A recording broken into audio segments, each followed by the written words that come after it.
బీసీలకు 42% రిజర్వేషన్లు అమలు చేస్తూ నిన్న కాంగ్రెస్ ప్రభుత్వం క్యాబినెట్లో ఒక తీర్మానం చేసింది. ఒక ఆర్డినెన్స్‌ని కూడా తీసుకొచ్చింది. అయితే ఈ ఆర్డినెన్స్ ప్రకారం చట్టపరమైన అంశాలున్నాయి దీంట్లో అని చెప్పి దీని అమల్లో కూడా కొన్ని అనుమానాలైతే బీజేపీ పార్టీ వ్యక్తం చేసింది. అయితే ఎట్లాంటి అనుమానాలు ఉన్నాయని మనం తెలుసుకోవడానికి మనతో మాట్లాడడానికి BJP general secretary Kasam Venkateswarlu ఉన్నారు. ఆయన అడిగి అసలు ఏంటి అనుమానాలని కూడా తెలుసుకుందాం. సరే, ఇప్పుడు నిన్న కాంగ్రెస్ పార్టీ 42% బీసీలకు అమలు చేస్తామని చెప్పి ఒక ఆర్డినెన్స్ తీసుకొచ్చింది. దాని మీద మీరు కొన్ని అనుమానాలు వ్యక్తం చేశారు. ఆర్డినెన్స్ని భారతీయ జనతా పార్టీ పూర్తి స్థాయిలో స్వాగతిస్తూ ఉంది. 42% రిజర్వేషన్స్ లోకల్ బాడీ ఎన్నికలలో బీసీలకు ఇవ్వాలని చెప్పేసి మొదటి నుంచి కూడా భారతీయ జనతా పార్టీ డిమాండ్ చేస్తూ ఉంది. కాంగ్రెస్ పార్టీ కామారెడ్డి డిక్లరేషన్ తూచా తప్పకుండా అమలుపరచాలని చెప్పేసి భారతీయ జనతా పార్టీ కోరుతూ ఉంది. దీంట్లో ఎలాంటి అనుమానాలు లేవు. అయితే కాంగ్రెస్ పార్టీ మొన్నటి వరకు కేంద్రం మీద నెపం నెత్తేసి భారతీయ జనతా పార్టీని బజార్కి ఇడ్చాలని చూసింది. కానీ ఇప్పుడు ఆర్డినెన్స్ తీసుకొచ్చి మేమే చేస్తామంటున్నది. దీంట్లోనే మతలబ్ అర్థమవుతుంది. ముందే కనుక ఆర్డినెన్స్ తీసుకొచ్చి లేకపోతే అసెంబ్లీలో చట్టం చేస్తే కనుక ఈ కాలయాపన జరిగేది కాదనే మేము భారతీయ జనతా పార్టీ భావిస్తూ ఉంది. అందుకనే అనుమానపడతా ఉంది. ఇంకొకటి ఏంటంటే వీళ్ళు ఎప్పుడైతే బీసీ గణన చేసేటప్పుడు ఏదైతే జరిగిందో ఆ దాంట్లో మేము మా ఆర్ కృష్ణయ్య గారు భారతీయ జనతా పార్టీ రాజ్యసభ సభ్యులు హైకోర్టులో డెడికేటెడ్ కమిషన్ వేస్తే తప్ప దీన్ని చేయలేరని చెప్పేసి పిటిషన్ వేసిన తర్వాతనే ఒత్తిడి తెచ్చిన తర్వాతనే ఇవాళ డెడికేటెడ్ కమిషన్ వేసి గణన చేసిండ్రు. దానిపైన విచారణ జరిపిండ్రు. కాబట్టి మాకు పూర్తి స్థాయిలో బీసీల పట్ల మమకారం ప్రేమ భారతీయ జనతా పార్టీకి దేశ స్థాయిలో ఉన్నది. కాబట్టే మేము ఖచ్చితంగా అమలుపరచాలని చెప్తా ఉన్నాం, డిమాండ్ చేస్తూ ఉన్నాం. ఇప్పుడు కొద్దిసేపటి క్రితమే గాంధీ భవన్లో పొన్నం ప్రభాకర్ గారు మాట్లాడుతూ మా ఫ్రెండ్ బీజేపీ పార్టీలో ఉన్నారు కాసం వెంకటేశ్వర్ గారు ఉన్నారు. ఆయన కూడా బీజేపీ పార్టీకి చెప్పి దీన్ని ఒప్పించాలి, అప్పుడు మేము కూడా బీసీల కోసం ఉద్యమం చేసినామని చెప్తున్నారు. భారతీయ జనతా పార్టీ పూర్తి స్థాయిలో ఆర్డినెన్స్ను స్వాగతిస్తూ ఉన్నాం. మీరు 42% బీసీలకు రిజర్వేషన్స్ ఇచ్చి లోకల్ బాడీ ఎన్నికలకు పోవాలని చెప్పేసి కోరుతా ఉన్నాం.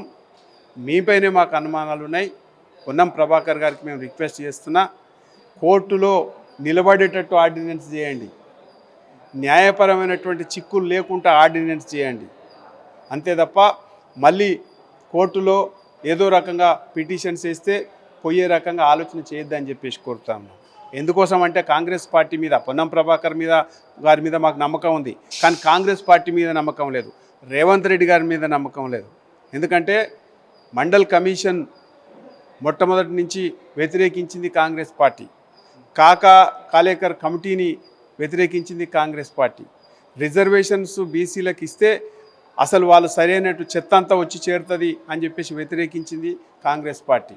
ఎప్పుడు కూడా కాంగ్రెస్ పార్టీ రిజర్వేషన్స్కి అనుకూలంగా రాజీవ్ గాంధీకి వ్యతిరేకించారు, అంతకుముందుకు ఇందిరాగాంధీ వ్యతిరేకించింది. నెహ్రూ గారు అయితే అసలు రిజర్వేషన్స్ కనుక ఇది చేస్తే చెత్త అంతా తీసుకొచ్చేసి ప్రతిభకు దూరం అవుతుందని చెప్పేసి అన్న స్టేట్మెంట్స్ మనం కండ్ల ముందుల చరిత్ర సజీవ సాక్ష్యాలుగా ఉన్నాయి. కాబట్టి పొన్నం ప్రభాకర్ మీద వారి మీద నమ్మకం ఉంది, కానీ కాంగ్రెస్ పార్టీ మీద నమ్మకం లేదు. అందుకోసమే పొన్నం ప్రభాకర్ గారు చొరవ తీసుకొని ఆర్డినెన్స్లో తప్పులు లేకుండా న్యాయపరమైన చట్టపరమైనటువంటి అంశాలు నిలబడేటట్టుగా ఆర్డినెన్స్ చేస్తే మంచిది. అంతే తప్ప మాకు వేరే ఏకరకమైనటువంటి దీనిపైన అభిప్రాయం లేదు. కాబట్టి మీరు కాంగ్రెస్ పార్టీ చిత్తశుద్ధిని నిరూపించుకోవాలని చెప్పేసి కోరుతా ఉన్నాను. ఇంకొకటి పొన్నం ప్రభాకర్ గారికి ఒక సలహా కూడా ఇస్తున్నాం. మాకు ఎందుకు నమ్మకం లేదంటే ఉదయపూర్ డిక్లరేషన్లో ప్రతి ఎంపీకి స్థానానికి 2 అసెంబ్లీ సీట్లు ఇస్తామని డిక్లేర్ చేసి తీర్మానం చేశారు కాంగ్రెస్ పార్టీ. కానీ ఉదయపూర్ డిక్లరేషన్ అమలు పరచలే. 34 సీట్లకు గాను 22 సీట్లకే పరిమితం చేశారు. కాబట్టి దయచేసి మీరు అన్ని ఆలోచన చేయండి. నమ్మకం పెరగాలంటే, ప్రజలలో ఆలోచన పెరగాలంటే, బీసీలు ఉన్నత స్థాయికి పోవాలంటే రాజకీయం చేయకుండా వాళ్ళ నిజమైనటువంటి మనస్ఫూర్తిగా ఆ బిల్లును తీసుకొచ్చేటువంటి ప్రయత్నం చేయాలని చెప్పేసి కోరుతా ఉన్నాను. అంటే మేము మద్దతు ఇస్తున్నాం బీసీలకు అని చెప్తున్నారు. కానీ ఇప్పుడు కొద్దిసేపటి క్రితం ప్రెస్ మీట్లో కూడా పొన్నం ప్రభాకర్ ఏమన్నారంటే బీసీలను అధ్యక్షులు చేసిండ్రు, పీక్ టైంలోనే బండి సంజయ్ గారిని దించేసారు. ఇప్పుడు కొత్త అధ్యక్షుని ఎన్నుకునేటప్పుడు కూడా రాజాసింగ్ లాంటి నాయకునికి ఇవ్వకుండా మిగతా బీసీ ఎంపీలను వాళ్ళకి ఇవ్వకుండా అగ్రకులాల వారికి ఇచ్చారు. బీజేపీ బీసీలకు వ్యతిరేక పార్టీ అంటున్నారు. మా రామచంద్రరావు గారు ఒక స్టేట్మెంట్ ఇచ్చారు. అయిన వెంటనే మా రాష్ట్ర అధ్యక్షుడు బీసీలకు కనుక ముఖ్యమంత్రి ఇస్తే రేవంత్ రెడ్డి గారు రాజీనామా చేసి నేను కూడా ఇక్కడ రాజీనామా చేసి బీసీలకు ఇస్తానన్నాడు. దానికి మేము సవాల్ కట్టుబడి ఉన్నాం. మీరు రేవంత్ రెడ్డి గారు బీసీలకు ముఖ్యమంత్రి ఇస్తే ఇక్కడ బీసీలకు రాష్ట్ర అధ్యక్షుని ఇస్తాం, దాంట్లో ఏమీ అనుమానాలు లేవు. మా రాష్ట్ర అధ్యక్షుడే స్వయాన ప్రకటించారు. కొద్దిసేపటి క్రితం రాజాసింగ్ గారి రాజీనామా కూడా మీరు యాక్సెప్ట్ చేశారు. రాజాసింగ్ కూడా బడుగు బలహీన వర్గాలకు చెందినవారు కాబట్టి ఆయన రాజీనామాను ఎందుకు మీరు యాక్సెప్ట్ చేసిండ్రు, బీసీలకు వ్యతిరేకం కాబట్టి మీరు యాక్సెప్ట్ చేశారు అనేది కూడా ఒక విమర్శ చేస్తున్నారు కాంగ్రెస్ పార్టీ వాళ్ళు. రాజాసింగ్ గారి విషయంలో వారు మాట్లాడితే దయాలు వేదాలు వల్లించినట్టుంటాయి. రాజాసింగ్ గారు సస్పెండ్ చేసిన తర్వాత స్వయాన కేంద్ర పార్టీ పిలిచి మళ్ళీ టికెట్ ఇచ్చి గెలిపించింది. దీని విషయం మర్చిపోతా ఉంది.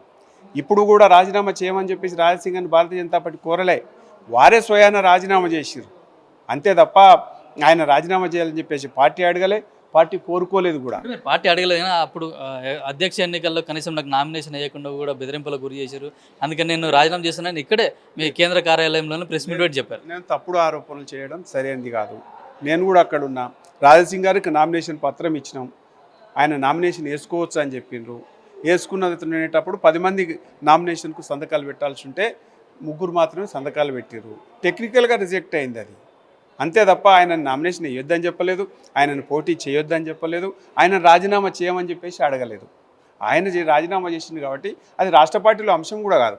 ఒక ఎమ్మెల్యే కానీ ఎంపీ కానీ ఏదన్నా యాక్షన్ తీసుకోవాలన్నా ఏదైనా ఆలోచన చేయాలన్నా అది కేంద్ర పార్టీ ఆలోచన చేస్తుంది. రాజీనామా లేఖను కూడా మేము రాజీనామాని యాక్సెప్ట్ చేయాలి, కేంద్ర పార్టీ యాక్సెప్ట్ చేసింది. కాబట్టి కేంద్ర పార్టీ నిర్ణయానికి అందరం కట్టుబడి ఉండాలి. పార్టీ కంటే ఎవరం పెద్ద కాదు, పార్టీ నిర్ణయానికి అందరం కట్టుబడి ఉండాలి. అది దాని తర్వాత ఏం జరుగుతుందని చూద్దాం. అంటే మీకు హైదరాబాద్లో చూసుకుంటే ఏకైక బీజేపీ ఎమ్మెల్యే అతనే ఉన్నారు. అంటే పాత బస్సుల్లో కూడా బీజేపీ ప్రాబల్యం పెరగడానికి కూడా రాజాసింగ్ ఒక ముఖ్య కారకుడు. దీని ప్రభావం రాబోయే జూబ్లీ హిల్స్ ఎన్నికల్లో కానీ జిహెచ్ఎంసీ ఎన్నికల్లో కనపడుతుందా? ఇప్పుడు పార్టీ ప్రభావం ఉంటుందా ఉండదా అనేది ఇప్పుడే చెప్పలేము.